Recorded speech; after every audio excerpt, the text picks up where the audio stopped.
What's up mga kadit? Good morning po sa inyo lahat. At bago tayo mag-umpisa ng ating mga gawa, ayan, ito yung isang unit natin, hindi pa rin kinukuha hanggang sa ngayon. 2 weeks na yan naka-stenga sa atin. So hindi ko alam kung kailan kukuhanin yan, unit na yan. So ito, magbubutas muna tayo ng ating mga panel box ng ating control module para dire-diretso na tayo.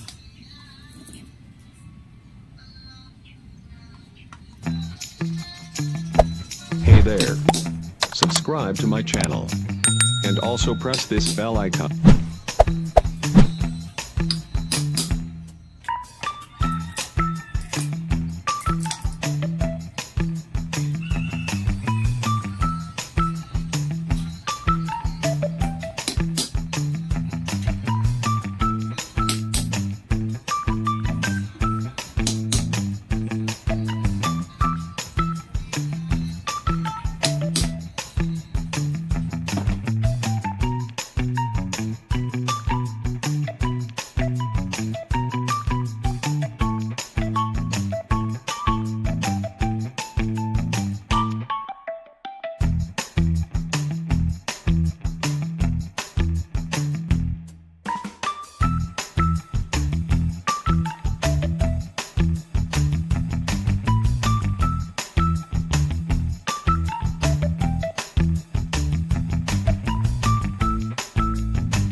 Natin mga kawit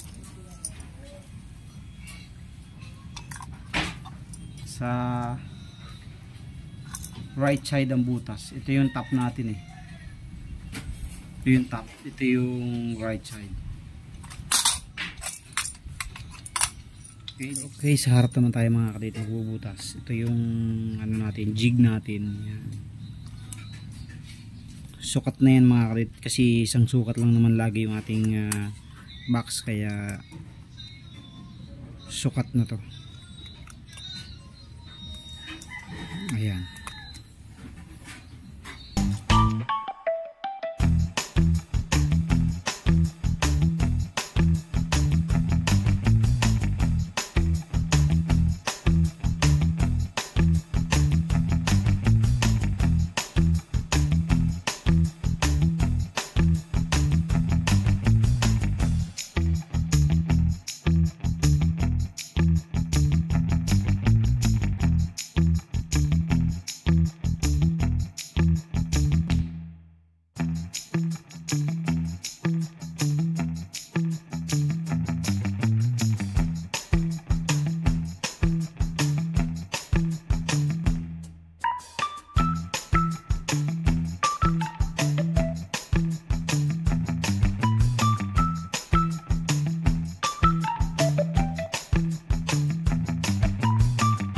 Na lang natin.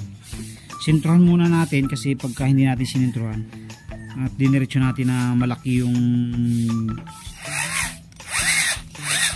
drill bit na gagamitin natin ay ano, nalihis. Maganda yung sinisintruhan muna para pagtama nung saktong sukat natin na drill bit ay sakto na siya.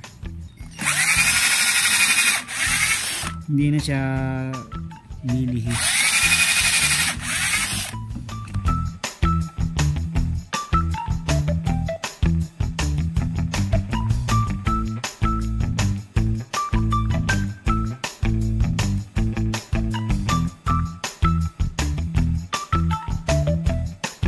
Ito yung sakto natin para dun sa ating ano, input.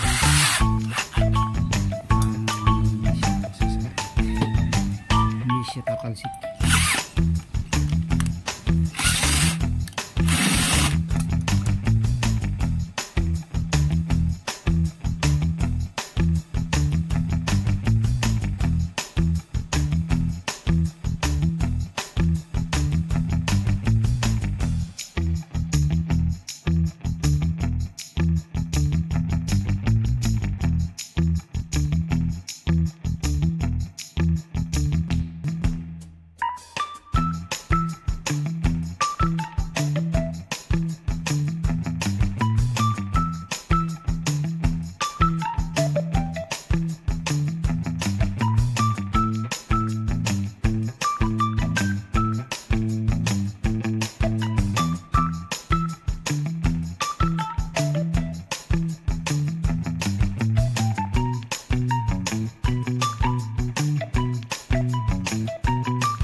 Okay, cleaning naman tayo mga kawit para matapos na tayo dyan sa mga box nyo.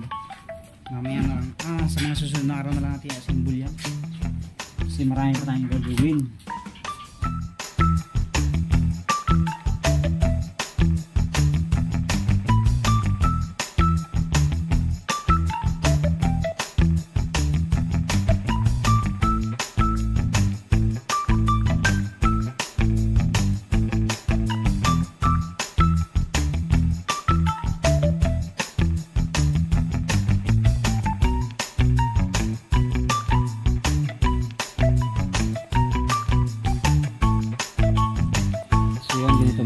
Yung ating cleaning yan. Pupunasan na lang natin yan. Tapos dito maglalagay tayo ng magnet dito. Okay, so mamaya na lang natin ipakita lahat pagkatapos. So ito na mga kadawit, nakatapos na tayo sa ating mga panel box. Ayan, cleaning na natin. Ganyan yung itsura nya. Wala kasi tayong pambapping na maganda-ganda eh. Pero okay na yan. Hindi na natin kailangan sobrang kintab. Ang importante ay mahalaga. Ay, hindi pala. Malinis. Yan. So, bali 7 piraso po yan. So, bali kulang tayo ng 2. Kasi 6 to. Tapos may 2 pa sa loob. So 8. Isa pala ang kulang natin. Isang piraso. So yan. So ito na lang muna. Hanggang dito na lang muna yung ating video for today. Kasi ano naman tayo eh. Palagi naman tayo merong assembly nito. Pinakita ko lang yung preparation ng paggagawa natin ito. Ayan. So yan na yung ating mga panel box. Control box. Control module box. Okay, so yun lamang po. Maraming salamat sa inyong patuloy na suporta at panonood sa ating mga video. God bless po sa inyong lahat. Thank you very much. Thank you very much.